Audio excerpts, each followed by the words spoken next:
Welcome back to online teaching classes. आज हमारा 8th standard का लेक्चर 4 है और लेक्चर 4 में मैं आज आपका फ्रेश चैप्टर यानी कि चैप्टर 2 स्टार्ट करने वाली हूँ। चैप्टर 2 क्या है हमारा? Linear equations in one variable. Linear equation in one variable. आपको चैप्टर 1 में मैंने काफी कुछ बताया था। चैप्टर 1 क्या था हमारा? रेशनल नंबर था। रेशनल नंबर में मैंने आपको प्रॉपर्टीज के बारे में बताई थी। यस, कौन सी प्रॉपर्टी थी हमारी? Closure property, commutative property, associative property, additive identity, multiplicative identity. और मैंने आपको existence of additive inverse, multiplicative inverse, representation of rational numbers on a number line, rational number को नंबर लाइन में किस तरह से रिप्रेजेंट करना है वो मैंने आपको बताया था। और हमने नंबर्स के बिटवीन टू रेशनल नंबर्स के बिटवीन में नंबर्स किस तरह से फाइंड आउट करना है वो भी हमने चैप्टर 1 में सीखा था। आज है हमारा चैप्टर 2। चैप्टर 2 क्या है हमारा? Linear equation in one variable. Linear equation in one variable के बारे में बताने से पहले मैं आपको इक्वेशन के बारे में बताना चाहती हूँ। हमें लीनियर इक्वेशन के बारे में पता होने से पहले इक्वेशन क्या होता है वो पता होना चाहिए। वैसे तो आप लोगों को पता है कि इक्वेशन क्या है, फिर भी मैं आपको एक बार इसके बारे में बताऊंगी। तो देखिए, हम पहले इक्वेशन के बारे में पता लगाएंगे कि क्या है इक्वेशन। तो हमारा फर्स्ट डेफिनेशन होगा equation. What is a equation? N equation is N, क्या है ये? An equation. An equation is an equality involving an equation is an equality involving variables and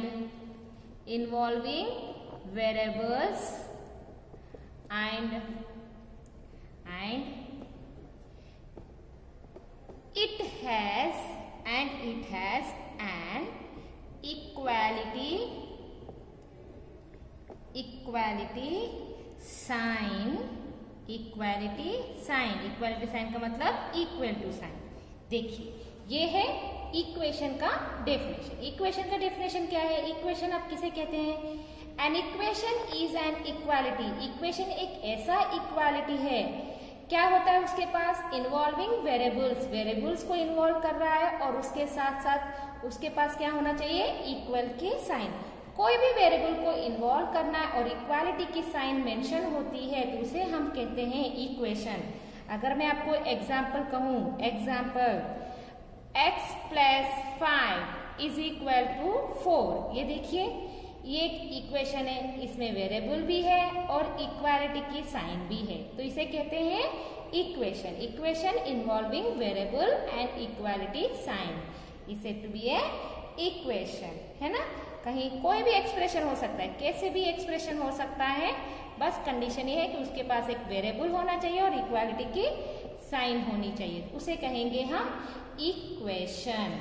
okay, next, solution of the equation क्या होता है? Solution of the equation क्या होता है? मतलब ये कि अगर इक्वेशन है और उसके अंदर वेरिएबल है तो उस वेरिएबल की कोई ना कोई वैल्यू तो होनी चाहिए, है ना। तो उसे जो वैल्यू हमें वेरिएबल की मिलती है उसे कहते हैं सॉल्यूशन ऑफ द इक्वेशन। तो देखिए, इसका डेफिनेशन क्या है? In an equation the values of the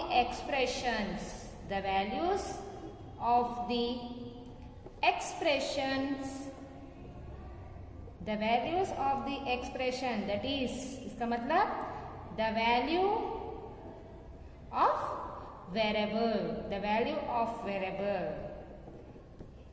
these values are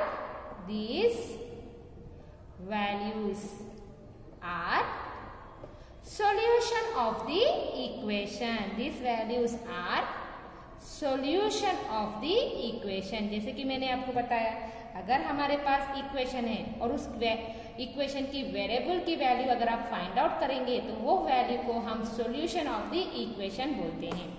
example x minus 3 दिया है इज इक्वल टू 7। अब आपको क्या करना है, इसे सॉल्व करके वेरिएबल क्या है यहाँ पे x, तो हम x की वैल्यू को फाइंड आउट करेंगे। तो मैं क्या करूंगी, -3 को RHS साइड में ट्रांसपोर्ट कर देती हूँ, मतलब -3 को RHS की साइड में रिसीव कर। अब -3 जब RHS साइड में जाएगा तो उसकी साइन अपोजिट हो जाएगी, यानी कि +3 हो जाएगा। अब देखिए प्लस इंटू प्लस प्लस, 7 + 3 10, तो x की वैल्यू क्या है 10 है ना। तो यहाँ पे x is equal to 10 is the solution of the equation. अब इसे सॉल्यूशन ऑफ द इक्वेशन कैसे कह सकते हैं, जो आपको वैल्यू जो आई है यहाँ पे क्या वो करेक्ट है। तो देखिए इसका वेरिफिकेशन आप इस तरह से कर सकते हैं, यानी कि इसको चेक किस तरह से कर सकते हैं। x - 3 दिया है, x - 3 इज इक्वल टू 7 आपका क्वेश्चन है। अभी आपने सॉल्व किया तो आपको x की वैल्यू 10 आई। अगर इस 10 को x की जगह में सब्स्टिट्यूट करें तो आपकी LHS RHS इक्वल होनी चाहिए। जैसे कि अगर मैं 10 x की जगह पे 10 लिख दूं, 10 - 3 तो कितना आएगा, 10 - 3 7, और आपकी RHS में क्या है 7 इज इक्वल टू 7, दोनों तरफ वैल्यू इक्वल आ गई। इसका मतलब आपका आंसर, आपका सॉल्यूशन जो है इक्वेशन ऑफ द सॉल्यूशन वो करेक्ट है ना। अब आपको ध्यान इतना देना है कि आप जो भी नंबर आप ट्रांसपोर्ट कर रहे हैं इस साइड में, ट्रांसपोज कर रहे हैं इस साइड में, वो यहाँ पे ऑलरेडी जो नंबर प्रेजेंट है उसके पीछे आपको रिप्रेजेंट करना है। नेक्स्ट डेफिनेशन है the main linear equation in one variable. अब आपको मैं linear equation in one variable के बारे में बताती हूँ। लीनियर इक्वेशन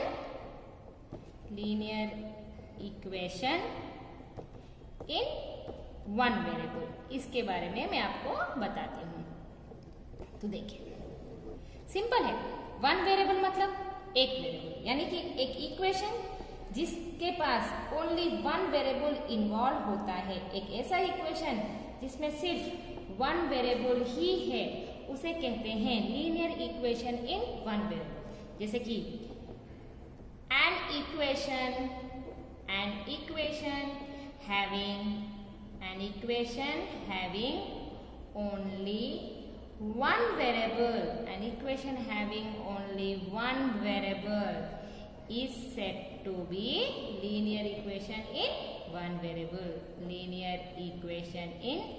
one variable, है ना। जिस इक्वेशन में सिर्फ एक ही वेरिएबल होती है, यानी कि x है तो सिर्फ x ही रहेगा, x y इस तरह से दो वेरिएबल एक साथ रिप्रेजेंट नहीं होते हैं। Example y + 3 is equal to 5, यानी कि देखिए ये एक इक्वेशन है, इसमें कितने वेरिएबल है, एक ही वेरिएबल है, इसलिए हम इसे कहेंगे linear equation in one variable. आपको समझ में आ गया linear equation in one variable कैसे कहते हैं। जिस इक्वेशन में सिर्फ वन वेरिएबल होता है, वन ही अल्फाबेट की वैल्यू लिखी होती है, उसे कहते हैं linear equation in one variable. ये थे डेफिनेशन। अब हम एक्सरसाइज स्टार्ट करते हैं। एक्सरसाइज 2.1, हम 2.1 की एक्सरसाइज करते हैं। उसमें आपका हेडिंग है सॉल्व द फॉलोइंग इक्वेशन। आपको इक्वेशंस को सॉल्व करना है। Solve the following equations. तो उसमें फर्स्ट क्वेश्चन है, यानी कि सॉल्व द फॉलोइंग इक्वेशन मतलब जो आपको मैंने एक्सप्लेन किया ना, सॉल्यूशन ऑफ द इक्वेशन की सॉल्यूशन फाइंड आउट करो, उसे ही कहते हैं सॉल्व द फॉलोइंग इक्वेशन। यानी कि यहाँ पे आपको x की वैल्यू फाइंड आउट करनी है। अब x की वैल्यू फाइंड आउट, जिस वेरिएबल को आपको फाइंड आउट करना है उस वेरिएबल को आपको LHS साइड में ही छोड़ देना है, बाकी के नंबर्स आपको राइट हैंड साइड में लेकर आना है। लेकिन सिंबल्स को ध्यान रखना है, अगर हमारे LHS साइड में माइनस है तो जब वो राइट हैंड साइड में जाएगा तो अपोजिट साइन हो जाएगी। माइनस का अपोजिट प्लस, इंटू का अपोजिट डिवीजन, डिवीजन का अपोजिट इंटू, माइनस का अपोजिट प्लस। ओके, तो यहाँ पे -2 है, तो -2 को मैं क्या कर रही हूँ, राइट हैंड साइड में ट्रांसपोज कर रही हूँ, तो हो जाएगा +2।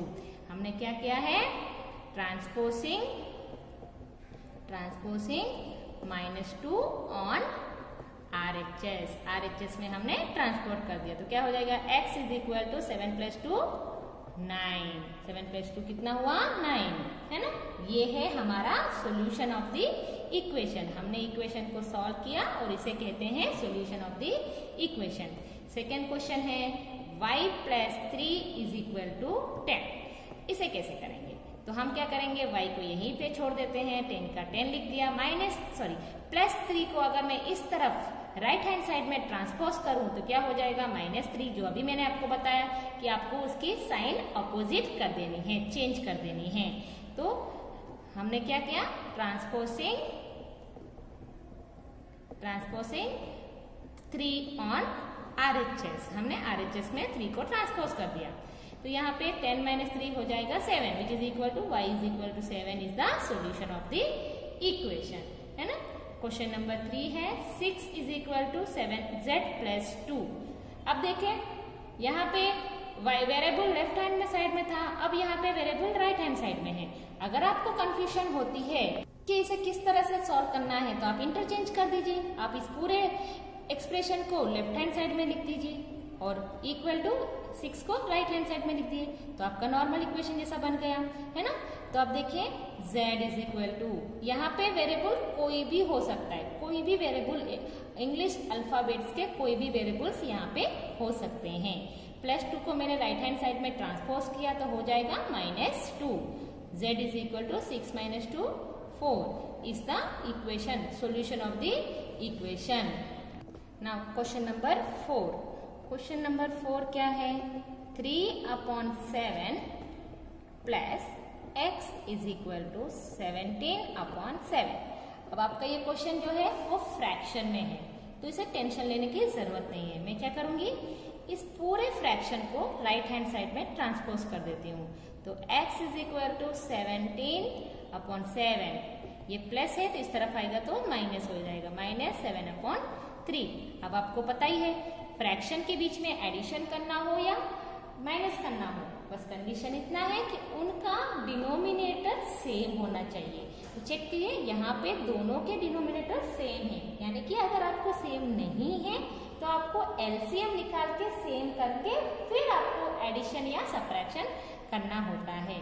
लेकिन यहाँ पे दोनों सेम है तो आपको कुछ करने की जरूरत नहीं है। तो हम डिनोमिनेटर को सिंगल में लिख देते हैं, 17 - 3, x = 14 - 3, 17 - 3 हो जाएगा 14/7। ये आपका सॉल्यूशन ऑफ द इक्वेशन है।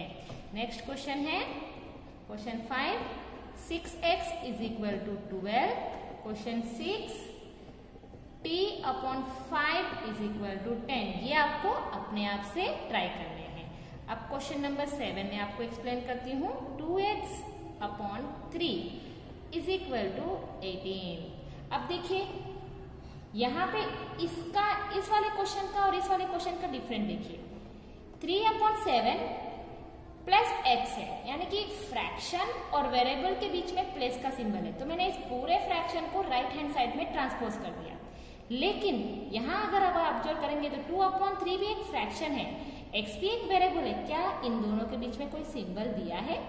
इन दोनों के बीच में कोई सिंबल नहीं है। तो जिस तरह से इसमें किया तो इस तरह से आप उसमें नहीं कर सकते। आप पूरे 2/3 को ट्रांसपोज नहीं कर सकते, क्योंकि यहाँ पे इनटू का साइन है। तब आपको क्या करना है, पहले आपको इसका मल्टीप्लिकेटिव इनवर्स कर देना है। मल्टीप्लिकेटिव इनवर्स मतलब पता ही है, रिवर्स कर दो, यानी कि इसे मैं 2/3x इंटू मल्टीप्लिकेटिव इनवर्स क्या होगा, 3/2 से मल्टीप्लाई कर दूं। अगर आपने इस तरफ लेफ्ट हैंड साइड में कोई भी नंबर को मल्टीप्लाई किया है, वही नंबर आपको राइट हैंड साइड में भी मल्टीप्लाई करना है। राइट हैंड साइड में भी आपको मल्टीप्लाई करना है 3/2। अब देखिए 3 कैंसिल, 2 कैंसिल, तो यहाँ क्या बचा x, और इस तरफ 18 3 अगर इस तरह से भी नहीं तो 2 1 2 9 9 3 27। तो ये हो गया आपका सॉल्यूशन ऑफ द इक्वेशन। इसे मैंने क्या किया, 3/2 को बोथ द साइड मल्टीप्लाई किया। 3/2 क्यों? क्योंकि 2/3 का मल्टीप्लिकेटिव इनवर्स होता है 3/2। अगर आपको ये प्रॉब्लम इस तरह से डिफिकल्ट होती है तो मैं आपको एक और मेथड बता देती हूँ। ये आपका क्वेश्चन है 2/3x = 18। ये देखिए, इसे मैं ऐसे लिख सकती हूँ 2x upon 3 is equal to 18। ये अपॉन का मतलब क्या होता है? डिवीजन, यानी कि 3 जो है वो डिवीजन की प्लेस में है। अगर मैं उसे राइट हैंड साइड में ट्रांसपोज कर दूं तो मैंने अभी बोला था डिवीजन का ऑपोजिट क्या है? मल्टीप्लीकेशन। तो यहाँ पे क्या बचा? 2x, और मैंने सिर्फ 3 को राइट हैंड साइड में ट्रांसपोज कर दिया और वो हो गया इंटू 3। अब यहाँ पे 2x इज इक्वल टू 18 3 जा कितना होगा? 18 3 जा 54, है ना। अब x को यहीं पे छोड़ दीजिए। 2 और x के बीच में क्या है? मल्टीप्लीकेशन की साइन है। अगर 2 राइट हैंड साइड में आ जाएगा तो मल्टीप्लीकेशन का ऑपोजिट क्या है? डिवीजन, यानी कि 54 को आपको 2 से डिवीजन करना है। तो 2 1 जा 2 2 जा 4, 2 7 जा 14, यानी कि x इज इक्वल टू 27। यहाँ पे भी आंसर सेम आया।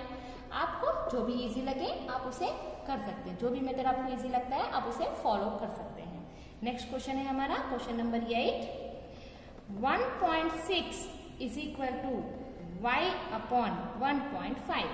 अब आपका वेरिएबल राइट हैंड साइड में, आप चाहो तो उसे लेफ्ट हैंड साइड में ट्रांसपोज कर दो। तो मैं पहले ट्रांसपोज कर देती हूँ लेफ्ट हैंड साइड में, इंटरचेंज कर देती हूँ इन दोनों को, है ना।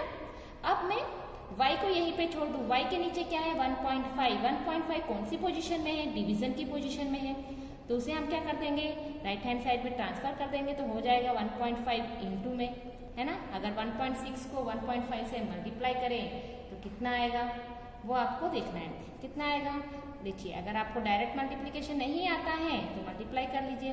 6 5 जा 30, 3 कैरी, 5 1 जा 5, 5 प्लस 3 8, 0 1 6 जा 6, 1 1 जा 1, 0 8 प्लस 6 14, 1 कैरी 24। कितने नंबर के बाद पॉइंट लगाना पड़ेगा आपको? 1 2, तो 2 नंबर के बाद पॉइंट, यानी कि 2.4 is your answer, is the solution of the equation, है ना। अब मैं आपको यहाँ पे और भी प्रॉब्लम्स हैं, शायद 12 प्रॉब्लम्स हैं इसमें। ये 12 प्रॉब्लम्स, बाकी के प्रॉब्लम्स आपको अपने आप से सॉल्व करने हैं। यहाँ पे मैं आपको एक और प्रॉब्लम बता देती हूँ, एक एग्जाम्पल और ले लेती हूँ। x अपॉन 3, ये प्रॉब्लम नंबर 12 है। x upon 3 plus 1 is equal to 7 upon 15। इसका किस तरह से करेंगे? यहाँ पे x के नीचे 3 है, यहाँ पे प्लस 1 भी है और यहाँ पे 7 अपॉन 15 है, तो कैसे करेंगे? तो देखिए, x के नीचे 3 जो है उसे वैसे की वैसे लिख दीजिए। 7 अपॉन 15, 1 को राइट हैंड साइड में ट्रांसफर कर दीजिए तो हो जाएगा -1, है ना। अब देखिए, x अपॉन 3 को मैं पहले कुछ नहीं करूंगी। अब इसे मैंने जैसे कि आपको बताया, फ्रैक्शन के बीच अगर आपको एडिशन या सब्ट्रैक्शन करना है तो उनकी डिनोमिनेटर सेम करना पड़ेगा। तो एलसीएम ऑफ 15 और 1 का एलसीएम कितना होगा? 15 और 1 का एलसीएम हो जाएगा 15, है ना। एलसीएम इज इक्वल टू 15 आएगा, यानी कि ये तो पहले से ही 15 में है, आपको 1 को किससे मल्टीप्लाई करना पड़ेगा? 15 से, तो हो जाएगा 15 अपॉन 15। अब डिनोमिनेटर सेम हो गए तो उसे सिंगल ले लेते हैं। 7 माइनस 15, इसे मैंने कुछ नहीं किया है। x अपॉन 3 को अभी तक मैं कुछ नहीं कर रही हूँ, पहले मैं इसे सिंगल डिजिट में चेंज कर लेती हूँ। प्लस माइनस माइनस 15 माइनस 7 कितना आएगा? 15 माइनस 7 8, माइनस 8 आएगा क्योंकि 15 बड़ा है और नीचे 15 आएगा। अब ये क्या है? x upon 3 is equal to minus 8 upon 15। 3 कौन सी पोजीशन में है? डिवीजन की पोजीशन में। तो हम क्या करेंगे? 3 को राइट साइड हैंड में ट्रांसपोज कर देते हैं। तो x is equal to minus 8 upon 15 division की पोजीशन में है, इसलिए वो इंटू का पोजीशन में आ जाएगा। हम उसे इंटू में चेंज कर देते हैं। ओके, तो अब देखिए इसे कैंसिल कीजिए। 3 1 जा 3, 3 5 जा 15। अगर आपको कैंसिलेशन नहीं आता है तो नंबर्स को मल्टीप्लाई करके या तो स्प्लिट करके, एलसीएम का मेथड यूज करके स्प्लिट करके भी आप कर सकते हैं। तो माइनस 8 अपॉन 5 ये आपका सोल्यूशन ऑफ द इक्वेशन है। Minus 8 upon 5 is the solution of the equation. Okay, मैंने अभी आपको बोला कि आपको स्प्लिट करना है तो कर सकते हैं। तो देखिए इसका स्प्लिट कैसे करते हैं? माइनस 8 का अगर एलसीएम निकालेंगे तो 2 2 जा 4, 4 2 जा 8, है ना। 3 का एलसीएम निकालेंगे तो 3 आएगा। 15 का एलसीएम निकालेंगे तो 5 3 जा 15। सेम नंबर्स को कट कर दीजिए, जो बचा वो आपका आंसर है। माइनस 8 बचा न्यूमरेटर में और डिनोमिनेटर में 5 बचा। इस तरह से आप कर सकते हैं, है ना। ये देखिए यहाँ पे मैंने स्प्लिट करके आपको बताया है, तो आप इस तरह से भी सॉल्व कर सकते हैं। ये है। और अगर आपको मैं एक और मैं एग्जाम्पल बता दूं, तो 17 plus 6p is equal to 9। ये नेक्स्ट क्वेश्चन है, इसे हमें सॉल्व करना है। तो मैं क्या करूंगी, 6p जो वेरिएबल के साथ खड़ा है उसे वहीं पे छोड़ दूंगी और बिना वेरिएबल नंबर जो है न्यूमेरिकल नंबर उसे मैं राइट हैंड साइड में ले जाऊंगी। तो प्लस 17 इस तरफ आ जाएगा तो माइनस 17 हो जाएगा, है ना। 6p is equal to plus minus minus 17 minus 9 8 plus minus minus 17 बड़ा है, 17 के आगे माइनस तो minus 8। p is equal to ये कैसा है 6 इंटू पी, यानी कि 6 और p के बीच में कौन सा रिलेशन है, इनटू का रिलेशन है। यानी कि अगर ये राइट हैंड साइड में आएगा तो वो कौन से रिलेशन में चेंज हो जाएगा, डिवीजन के रिलेशन में चेंज हो जाएगा। अब अगर आपको डायरेक्ट मल्टीप्लिकेशन आता है तो कैंसिलेशन डायरेक्ट कर दीजिए, और अगर नहीं आता है तो स्प्लिट कर दीजिए एलसीएम निकाल के।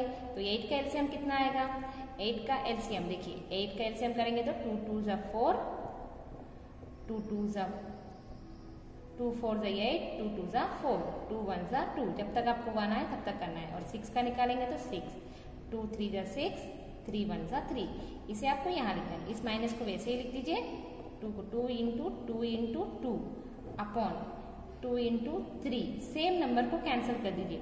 सेम नंबर को आपको एक न्यूमरेटर और एक डिनोमिनेटर में से लेना है, यानी कि ये नहीं कि दोनों न्यूमरेटर में है तो दोनों न्यूमरेटर को कट कर सकते हैं, वो रॉन्ग होगा। आपको एक ऊपर से और एक नीचे से आने चाहिए। अब देखिए यहाँ पे 2 2 कट हो गया, अब बाकी के यहाँ पे न्यूमरेटर में 2 2 है लेकिन उसे हम कट नहीं कर सकते, वो न्यूमरेटर में ही है। और नीचे 3 है तो आंसर क्या बचेगा आपका, p is equal to 2 into 2 4, और यहाँ पे माइनस है तो -4 अपॉन 3। ओके, ये है आंसर। नेक्स्ट क्वेश्चन अगर आप देखेंगे तो 14y minus 8 is equal to 13। 14y minus 8 is equal to 13। अब मैं पहले क्या करूंगी, जो वेरिएबल के बिना है यानी कि -8 को राइट हैंड साइड में भेज दूंगी। तो -8 राइट हैंड साइड में आएगा तो +8 हो जाएगा, है ना। अब हम 14y plus into plus plus 13 plus 8 21 हुआ। 14 और y के बीच में कौन सा रिलेशन है, मल्टीप्लीकेशन का रिलेशन है। यानी कि अगर मैं 14 को 21 राइट हैंड साइड में भेजूंगी तो वो क्या हो जाएगा, 21 से डिवीजन हो जाएगा। y is equal to 21 upon 14। अब इसका एलसीएम निकाल दीजिए, 21 को निकालेंगे तो 3 7 जा 21, 7 1 जा 7, 14 2 7 जा 14, 7 1 जा 7। आपको एक चीज ध्यान रखनी पड़ेगी, यहाँ पे आप जो नंबर्स लोगे वो नंबर सिर्फ एंड सिर्फ ओनली प्राइम नंबर्स ही होने चाहिए।